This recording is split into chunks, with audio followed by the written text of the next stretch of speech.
I look over and you're like this high out of the water. Yeah. That was awesome. My name is Dr. Mike Lang, and on hundreds of adventure trips, I've witnessed firsthand how trying new activities in nature can help us change our perspectives.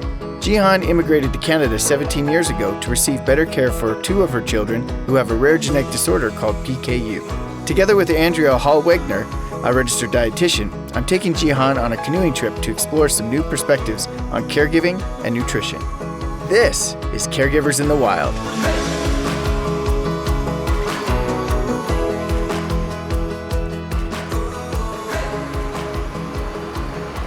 How are you feeling, Jehan? I'm nervous, actually. A little nervous, yeah.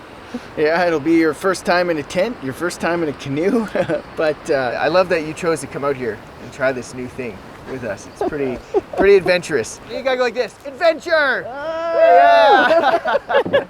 All right. There's lots of caregivers out there that have diets as part of their caregiving routines. So tell us a bit more about the PKU diet. I mean, by now you're sort of like a professional in this, with 2 kids. We're doing it for many years now. PKU, no meat or no protein. We have traces of protein in all foods, even in this wrap or even in the hummus, the meat, the cheese. And the only cure for PKU is following the diet that removes the phenylalanine amino acid. So what happens then if they end up eating something with high protein? When they are young, it's damage the brain. When they grown up, now they're cheating a lot, but it's affect their memory, their focus. So the food they eat significantly impacts their brain function.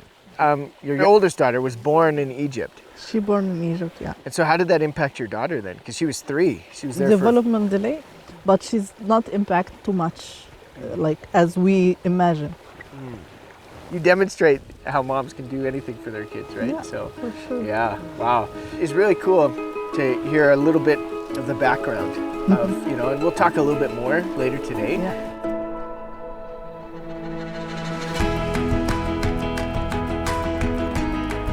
Jehan, is that your smiling face or your anxious face? No. It's hard for me to tell. Are we racing? Racing. Yeah. He still is smiling, so I take it as a yes. Game on. Yeah. We did it. I'm proud of you. This is our camp for the evening. We're gonna set up probably maybe 1 or 2 tents there. We can throw a couple tents up here on the grass. We'll have a bonfire down there. And this is sort of the kitchen area. There we go. What do you think? Good. Take a look at your humble abode for the night. I'm trying to advise them every time to not eat wrong. Please don't eat wrong. Yeah. I beg you, don't eat wrong. Yeah. So this is what only thing I can do it right now. What are some ideas that could help to make it so she doesn't have to beg her kids to do what's right for their health? We have to look for little opportunities where we can give them choice and independence, but then use what I call more nutrition nudging versus nutrition nagging as a strategy. So some of the ways we can use more nutrition nudging is whenever there is an option to give choice, is to give that choice. So it may be, would you like to have X or Y today? And both of those are PKU friendly based choices, but we're allowing them to pick a choice versus saying you need to eat X.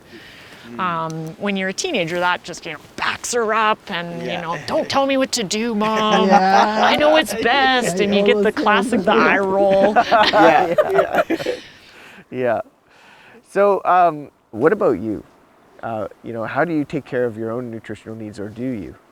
Now I forgot myself actually for taking care of myself, so for nutrition. But a few years ago, I cut all the sugar from my life.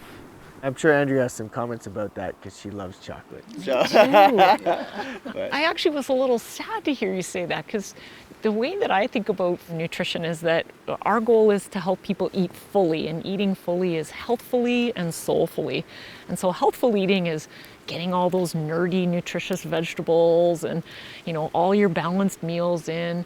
But eating soulfully is also what feeds your soul. And so for you, it might be a sweet tooth. For me, it's chocolate. And so those absolutely still can be part of your diet.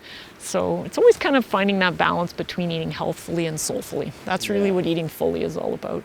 Cool. We have to end this conversation by asking, what is your soulful food? Chocolate. Chocolate. Yes. This is why marshmallows, chocolate. What's your chocolate? This is too? chocolate. This is why we were paired together. You guys were meant to be on this trip together. All right. Well, luckily we have 5 chocolate bars over here and some marshmallows. So let's do it. Yeah. Awesome.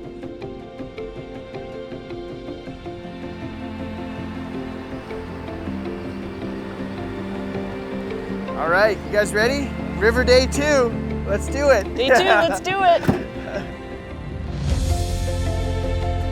Do you feel like you have done a lot of nagging in the past when it comes to nutrition? Yes, actually, I feel that. So maybe we'll try this point. So Yeah, let's try something different. Try something new. Something right? different, Yeah, something new. like just this trip. Yeah. I think nature could also be soul food for us in lots of different ways. Yeah, you're right. And you know, sometimes it could even provide the nudge that we need to try new things in our caregiving experiences.